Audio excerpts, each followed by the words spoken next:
Buckle up.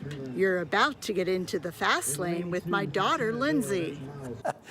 Lindsay's mom, Gail, knows her daughter very well. It is time to buckle up because Lindsay was busy this week with racing stories. 84 years ago, admission tickets ranged from 45 cents to 75 cents as the Hershey Stadium Speedway opened its doors the same week as Williams Grove in 1939. Here's Lindsay with a trip back in time. It was the last major project of Hershey's great building campaign, where the Hershey Stadium Speedway was born. Milton Hershey liked midget auto racing.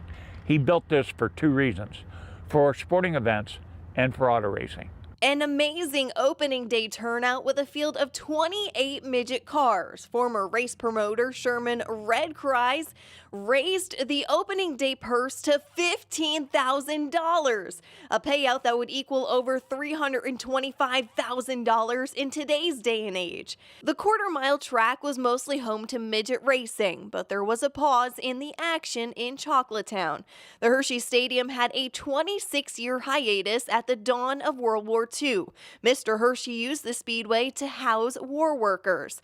It wasn't until 1967 the track was revived to its glory days. In '68, they had what they called Speed Week. They had 50 lappers for every different class.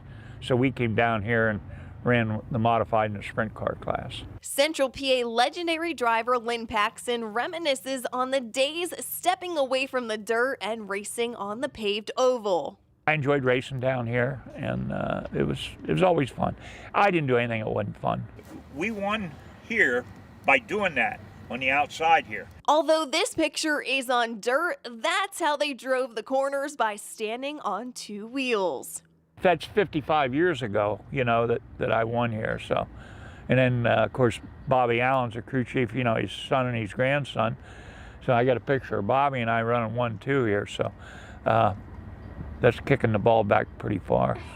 That wasn't the only memory Paxton has of this place. He won the Speed Week Sprint Car feature back-to-back years in '68 and '69. What is your fondest memory of racing here?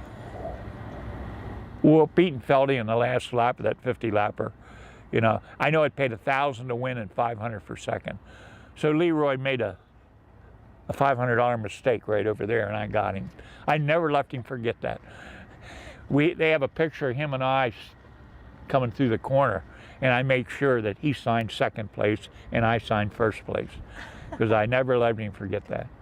Now, don't get me wrong, when I started, Leroy was one of the head guys, so I learned a lot from Leroy.